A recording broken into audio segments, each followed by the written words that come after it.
नमस्कार. कधीकधी बघा आयुष्यातल्या मोठ्यात मोठ्या गोष्टी समजायला लहान सहान कथाच खूप उपयोगी पडतात, नाही का? आज आपण अशाच काही सोप्या पण खूप खोल अर्थ असलेल्या कथांमधून जीवनाचे मोठे धडे शिकणार आहोत. चला तर मग हा रंजक प्रवास एकत्र सुरू करूया. या कथा म्हणजे ना खरं तर आपल्यासाठी एक आरसाच आहेत. त्या आपल्याला आपल्या निवडीबद्दल, आपल्या चारित्र्याबद्दल विचार करायला भाग पाडतील. आणि बघा प्रत्येक कथेत ना एक अशी खास शिकवण दडलेली आहे, जी आपल्याला नक्कीच एका वेगळ्याच दृष्टिकोनातून विचार करायला लावेल. चला, आपल्या प्रवासाच्या पहिल्या टप्प्याकडे वळूया आणि जाणून घेऊया मानवी दुर्गुणांच्या सापळ्यांबद्दल. हे असे सापळे आहेत जे दिसायला खूप आकर्षक वाटतात, पण अनेकदा आपल्याला थेट विनाशाकडे घेऊन जातात. यातला पहिला आणि सगळ्यात धोकादायक सापळा म्हणजे लोभ. चला तर मग काही उदाहरणांमधनं पाहूया की या लोभाची किंमत किती मोठी असू शकते. आता या तिन्ही कथांमध्ये एक गोष्ट कॉमन आहे आणि ती म्हणजे लोभ. बघा, कोल्ह्याने जास्त खाण्याच्या हव्यासापायी स्वतःचा जीव गमावला. तो पंडित मोत्यांच्या लोभापायी स्वतःलाच धोक्यात टाकून बसला. आणि त्या राजाचं काय झालं? संपत्तीच्या लालसेपायी त्याला तर साधे 2 घासांना पाणीही मिळेनासे झाले. म्हणजे बघा, या तिन्ही कथा आपल्याला एकच गोष्ट ओरडून सांगतात की अतिलोभ हा नेहमीच सर्वनाश करतो. लोभानंतर येतो अहंकार. एका कथेमध्ये एक धुळीचं वादळ स्वतःला जगात सगळ्यात उंच समजत होतं, पण पावसाच्या एका सरीने त्याचं अस्तित्वच संपवून टाकलं.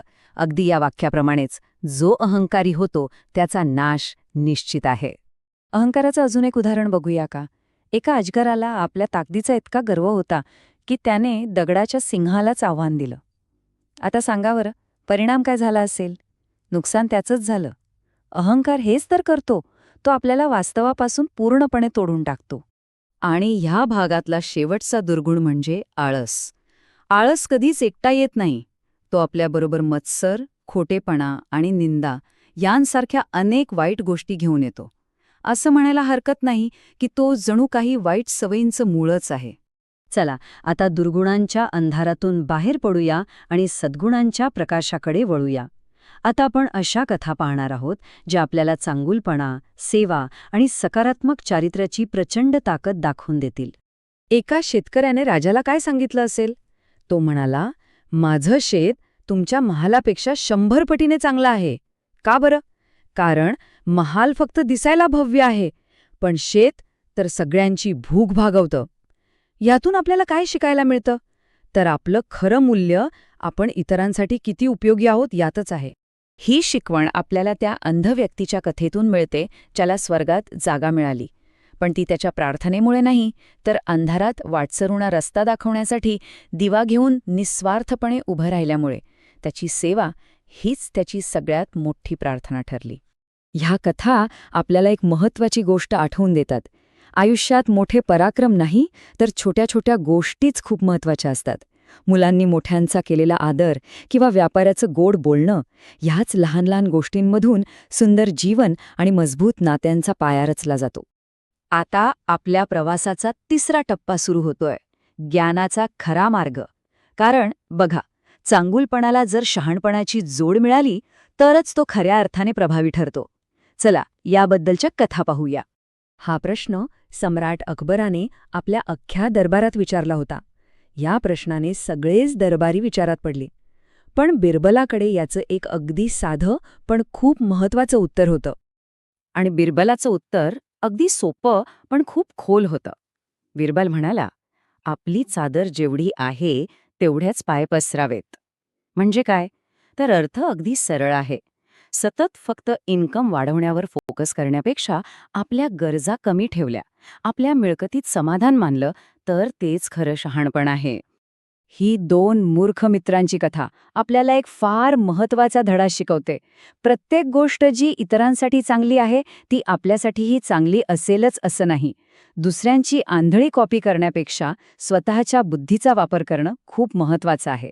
एक विनाशकारी वादळ आणि एक जीवन देणारी वाऱ्याची झुळूक. केवढा फरक आहे दोन्हींमध्ये.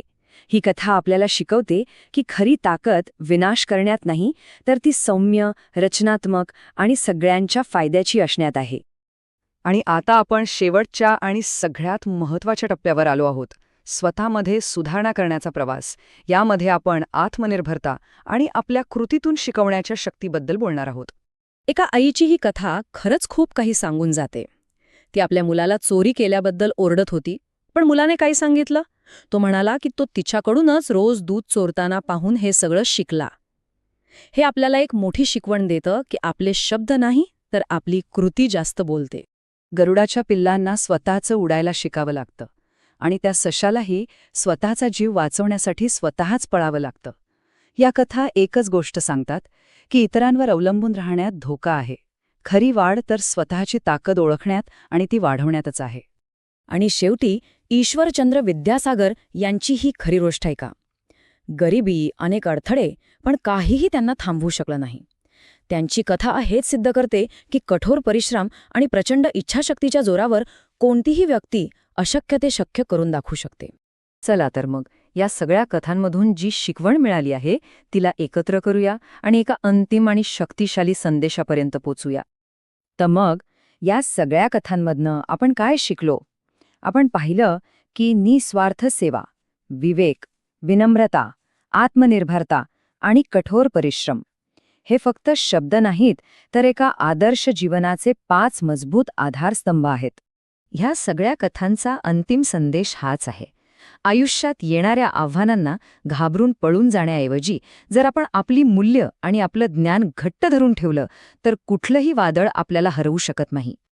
आज आपण ज्या कथा पाहिल्या त्या युगऋषी पंडित श्रीराम शर्मा आचार्य जी यांच्या आदर्श कहानिया या हिंदी पुस्तकावर आधारित आहेत. आशा आहे की या कथांमधून मिळालेली शिकवण आपल्या सगळ्यांना नेहमीच प्रेरणा देत राहील.